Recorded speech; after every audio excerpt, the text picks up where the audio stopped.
This podcast is brought to you on Roku and Fire TV by PodNation Podcast TV. Find us on X, Facebook, Instagram, or wherever podcasts are broadcast. Download our app and never miss a show with video on demand, as well as exclusive content found only on PodNation TV.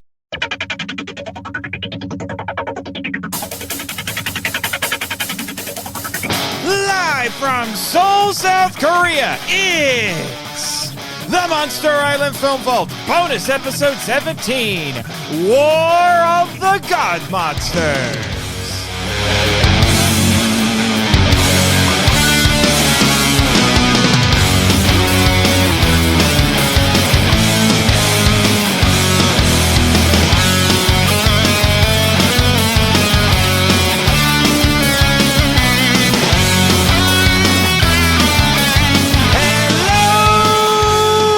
Kaiju Lovers, and welcome to the Monster Island Film Vault, a podcast seeking entertainment and enlightenment through tokusatsu. I am your host, Monster Island's traveling film curator, Nate Marchand, and in case any of you forgot, remember that every country has a monster they're afraid of in their nation.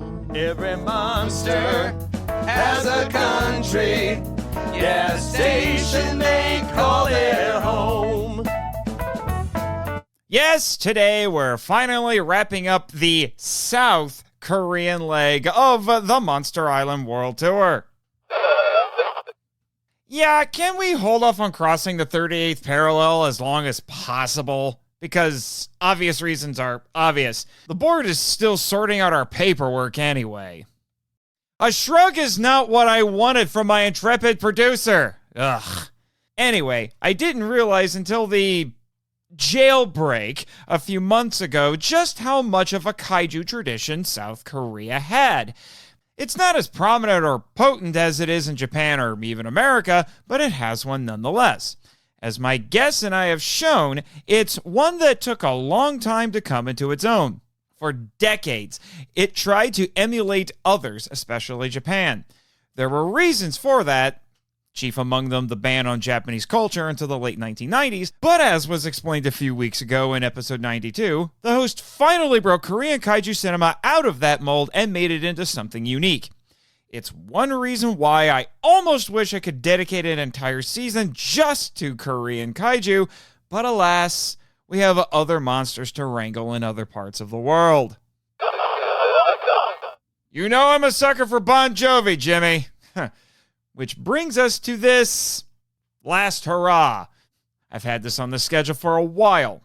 I debated if I should keep it, but then I thought it'd be a perfect illustration of everything we've discussed while we were here. And it contrasts well with the subject of our next episode. Oh boy, indeed. What am I talking about, Kaiju Lovers? None other than War of the God Monsters, aka the Flying Monster, aka Flying Dragon Attacks, at least in Korean. Neither title makes sense because there are many more than one monster. They're called dinosaurs, and two of them can fly. It's been compared to Cruel Jaws, an Italian knockoff once marketed as Jaws 5, All Monsters Attack, Super Monster Gamera, and generously to Dead Men Don't Wear Plaid. You're getting ahead of me, Jimmy, but don't insult Power Rangers by comparing it to this. I'll explain in a minute, folks. Anyway, released in South Korea January 12, 1985, and produced by Woo Sung-sa Entertainment, this lost flick floundered in obscure infamy for decades until it was unleashed upon the world outside of its own country by SRS Cinema, making this MIFV's third of many to come episodes on an SRS title, January 21st, 2021. They originally intended to release it under the title Rise of the God Monsters, as seen in the SRS trailer, but founder Ron Bonk forgot that title and released it under War of the God Monsters. Why is this flick infamous, you ask?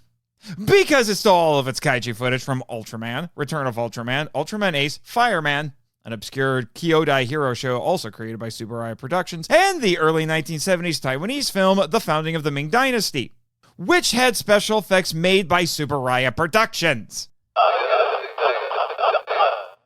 Yeah, poor Supro.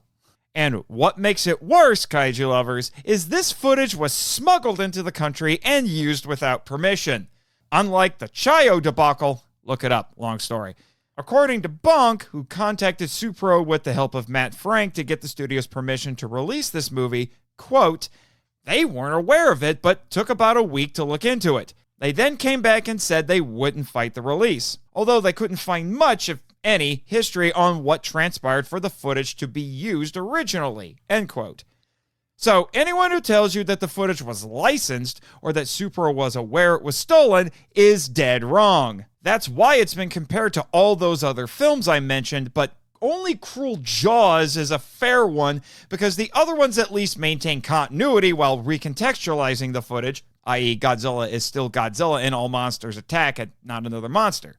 Here, though, Pestar, Sigarath, Simons, Bemstar, Tarakalus, Doragon, and Veracron are all presented as different monsters in footage that doesn't match the newly filmed scenes due to age, aspect ratio, color correction, and their superior film stock. Cruel Jaws used footage of all the Jaws films without permission and tried to pass it off as something original and new.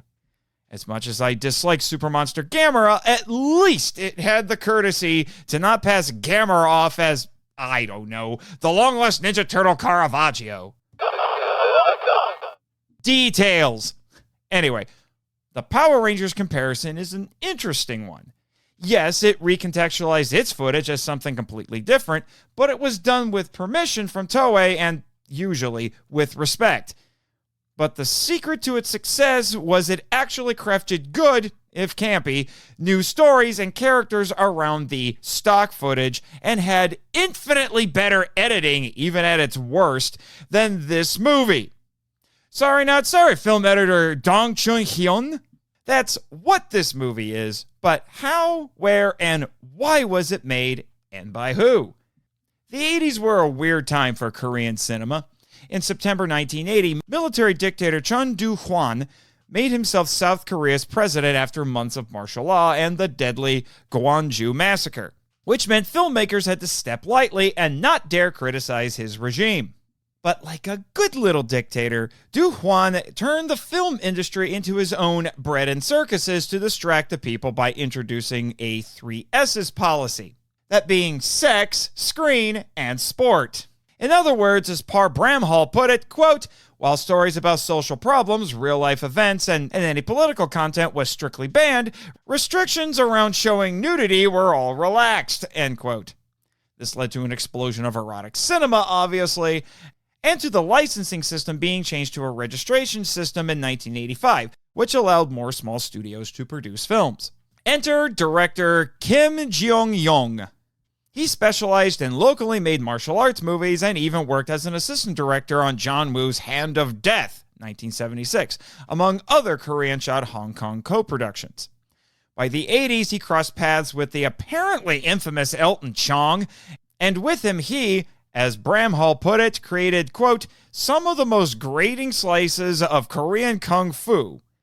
He'd helmed practically every production Chong starred in, from early 80s efforts like The Snake Strikes Back and Invincible Obsessed Fighter, through to attempting to turn him into a sex symbol in the latter half of the decade with titles like The Double Trumpets in the Nation and Double Bed Commotion, end quote.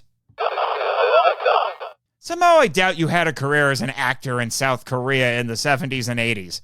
In case you were wondering, Kaiju Lovers, this movie was written by Lee Mong-eung, who doesn't understand plot, produced by Kim Yong-deok, had bland cinematography by Ilman Jeong-yong, and its forgettable soundtrack was composed by Lee Cheol-hyuk. However, Chong is nowhere to be found in the cast for this film.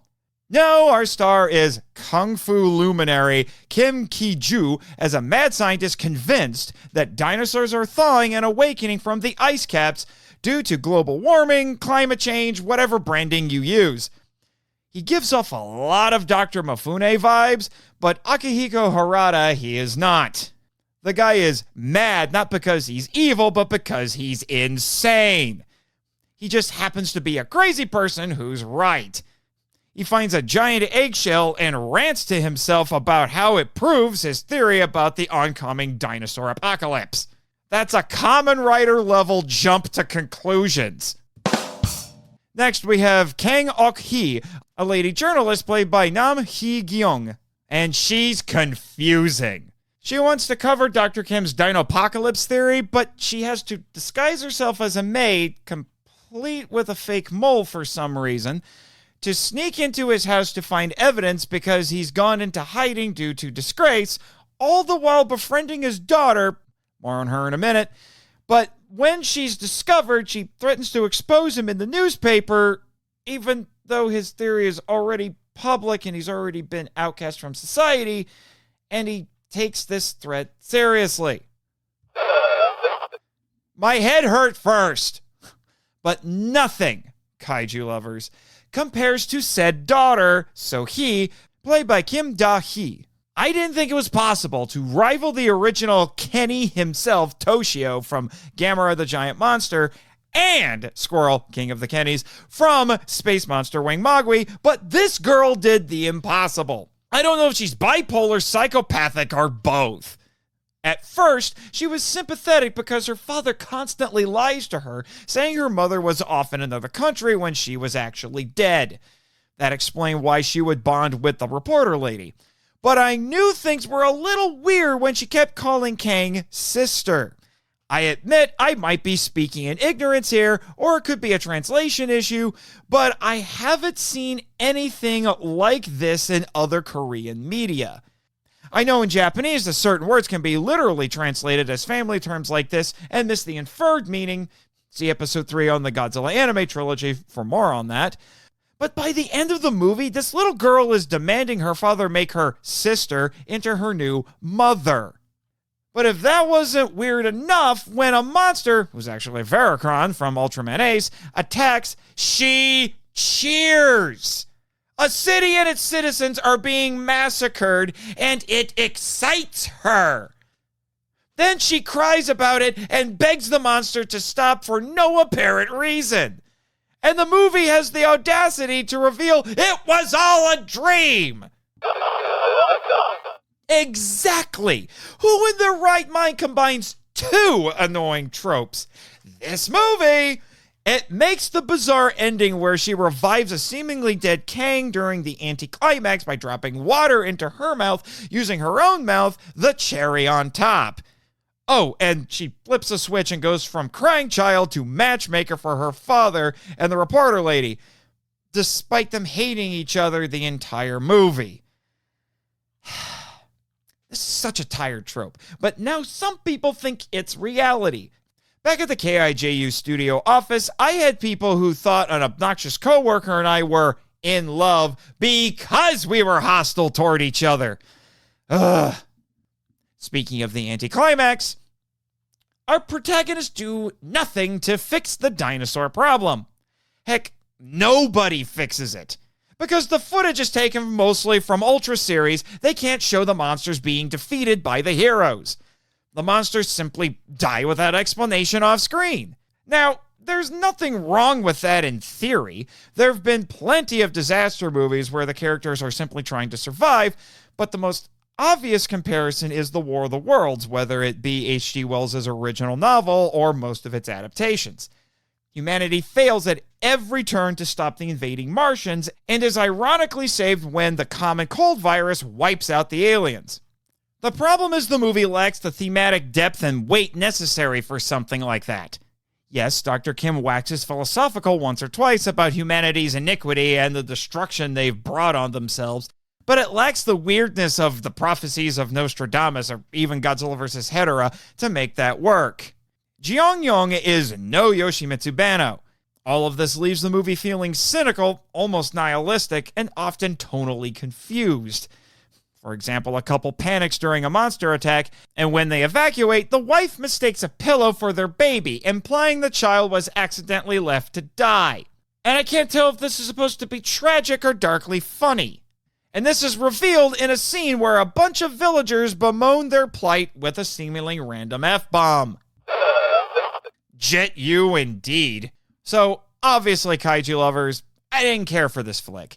Started off okay, but it quickly fell apart and got more baffling and frustrating as it went. Would I recommend it to anyone? Even if you enjoy the likes of the Hong Kong filmmaker Godfrey Ho, who made an entire career with cut-and-paste movie making with his wacky ninja films, complete with new actors, hilarious redubbing, and shoddy editing, at least those are entertaining. As the Omni viewer points out, God Monsters was a novelty thanks to the stock footage. But now that most of the Ultra franchise has been released outside of Japan, it feels pointless. Even Ron Bonk said he bought the distribution rights quote-unquote sight unseen, not knowing all the kaiju footage was stolen, and he believed it had original monsters. In that case, you'd have to watch for the newly filmed material, but none of it is good. In the end, War of the God Monsters might be one of the worst examples of what Korean kaiju cinema once was. An industry that copied Japanese cinema for years went a step further and stole their neighbor's superior work and passed it off as their own. Indeed, Jimmy, that is saying something. Especially when we get to its contemporary to the north next time. But more on that after this word from our sponsor.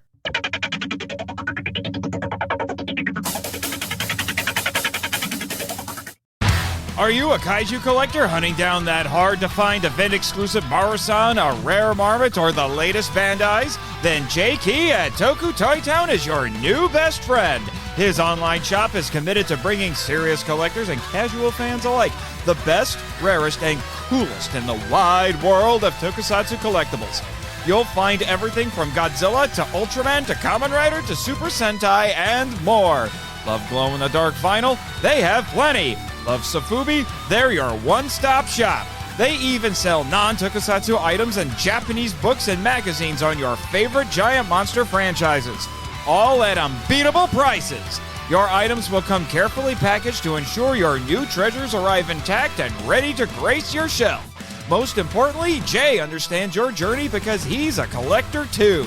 So, visit Toku Toy Town and use the exclusive code MIFV for 10% off your order, Kaiju Lovers. No minimums to buy, unlimited uses, fast shipping, and the best customer service around. Again, that's TokuToyTown.com, where toys make us happy.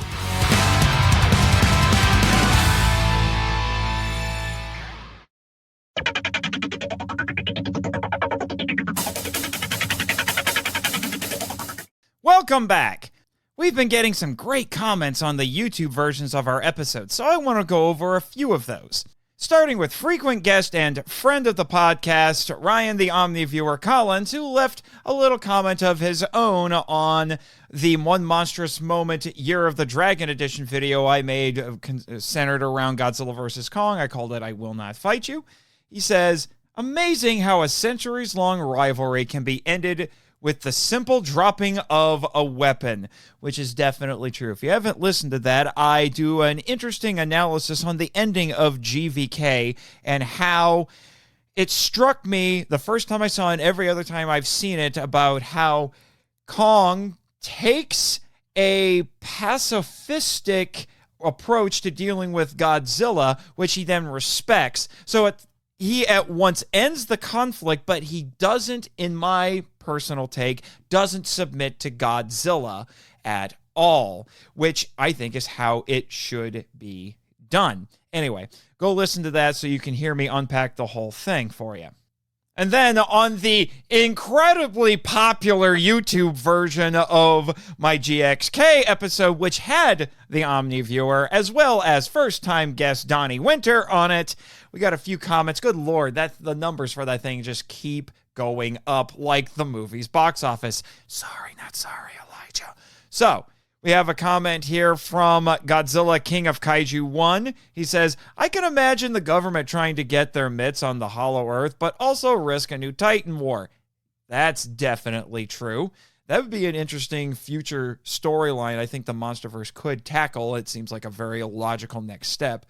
And then from the Mighty Oreo King. That's what it is. Sorry, it took me a second to figure that out. I'm going to censor this slightly because we've got some jetty language going on in this comment. And also, spoiler warning if you haven't seen the movie. Kong using Suko as a weapon be like, I'll hit a mother trucker with another mother trucker. That's definitely true. It's still one of the funniest bits in the entire movie. Another comment from them says, there will never be a troll more powerful than Ghidorah Stan 64. You're probably right, which is why I invite Ghidorah Stan 64 to dare troll me. Come at me, bro. Hey, I'm a big boy. I can handle it. Plus, I got you for backup. You are the ultimate Robin to my Batman. You know, I don't want to get into that debate again with you, all right? Jeez, we're moving on. Let me see. And then on special report number 5, Gamera Rebirth, which was a crossover between myself and Cellcast, we have Joseph Gibson at 5902, who wrote, the thing is, Emiko's character actually wouldn't make much sense without the heel turn. She talks to Junichi about having no friends, despite clearly being friends with Tazaki, Dawson, and the Eustace Foundation members. The show is specifically showing us that Emiko is on better terms with Dawson and the others than Tazaki is. It's such a big incongruence that it means Emiko was lying to and manipulating Junichi, which is really odd if she's actually the way she has been presenting herself. It could have been presented better, but there was enough there to where her character would not make sense if she so actively lied for no reason and was as innocent as she appeared.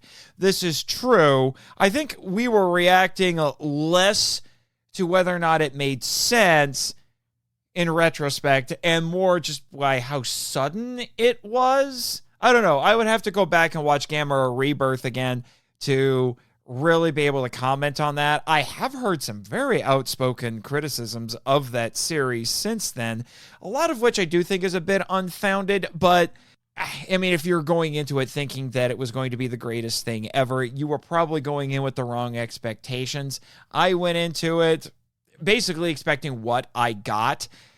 You know, a nice weird blending of the 3 different quote-unquote eras of Gamera, and I was for the most part satisfied. It didn't have to blow me out of the water. If it got a season 2, I'd be happy. If I didn't get a season 2, I would also be happy. And then we jump ahead to episode 91, All Monsters Attack, which had Neil Reeby and John LeMay on. And we have Trev Tom's Cult Classic Corner, I hope I said that right, 2037, who wrote Headcanon. The rest of the Champion series of Godzilla films are from Ichiro's imagination. Hedorah is his direct response to living in such an industrialized area. Terror of Mechagodzilla is him working through his teenage angst. I love this idea. That's an interesting idea. I don't think that was at all intended, but it's certainly a fascinating interpretation. I'd love to see that get expanded upon, especially since I've never really seen the Champion Film Festival cuts of these movies, but looking at Hedorah as him dealing with living in such a polluted industrial area, that's a really interesting idea, which I guess means he reimagines Ken from that movie as him, as himself in some regard, which would make sense because the two of them do have a lot in common. And I'm not quite as sure about the teen angst angle on Terror of Mechagodzilla because there's a lot of very different things, I think, going on thematically in that film, particularly when you're talking about Katsura, and I don't see how that Katsura could be a manifestation of teen angst, but perhaps that's something to talk about when I finally do get to that one. Okay, and then finally, for bonus episode 14, I Was in Zillafoot, featuring Danny DeManna and Elijah Thomas. We have another YouTuber who I stumbled across while searching through my feed one day, and I found him doing a video review of this, complete with screenshots of Danny, saying that, oh, this is one of the parts of the movie I actually like. Look at his collection. So it's Tarasic. I hope I said that correctly. And I just left him a little comment saying like, hey, you should go listen to my review of this movie because I had 2 friends who were in it.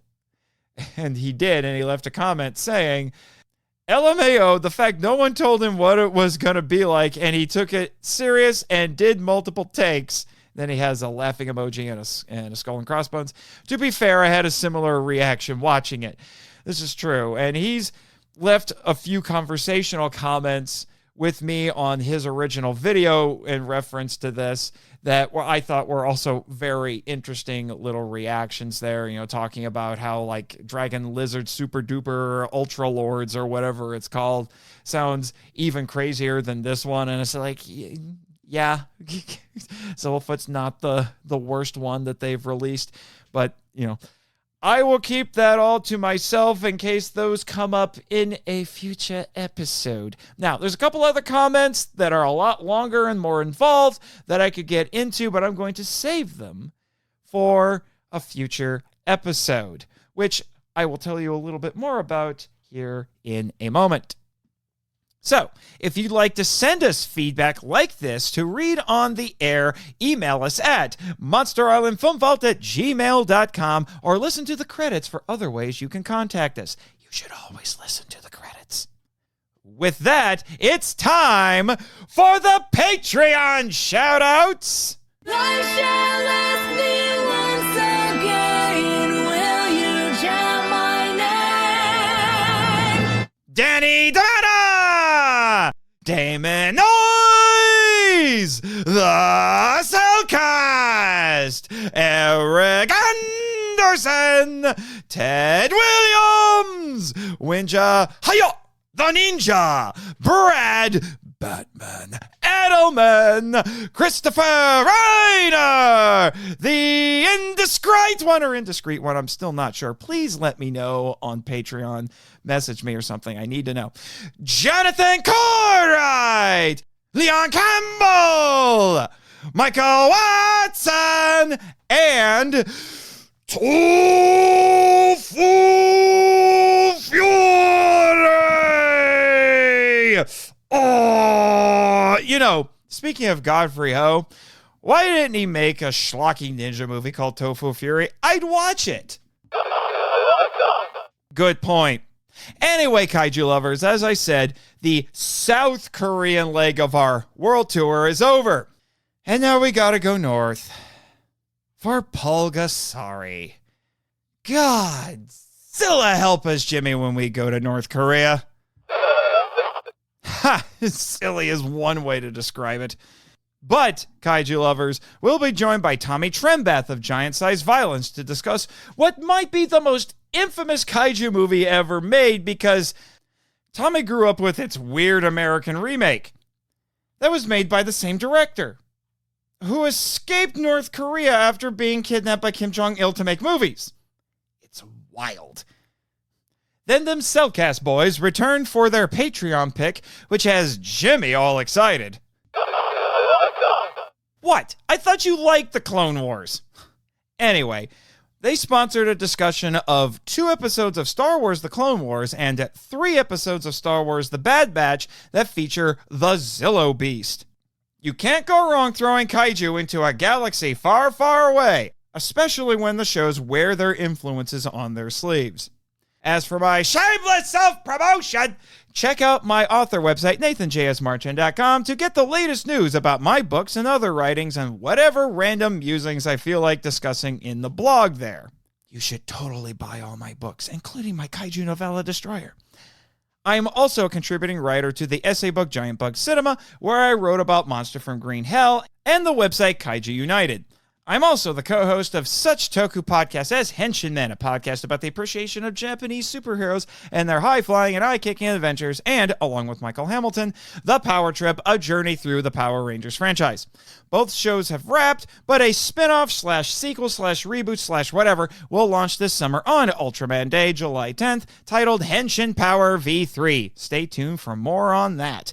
I am also a cast member for Scyther Inc. Productions' various audio dramas, including Power Rangers the audio drama, X-Men the audio drama, and Avengers the audio drama. For links to all these things, check out the link trees in the show notes. As for MIFV, Jimmy, cue the credits.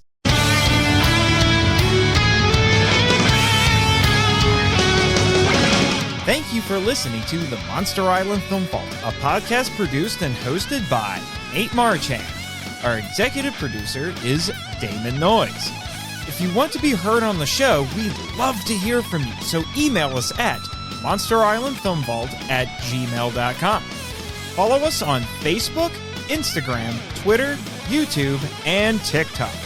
You can also follow Jimmy from NASA on Twitter and our many colorful characters using the links in the show notes, which are on our website, monsterislandfilmvault.com.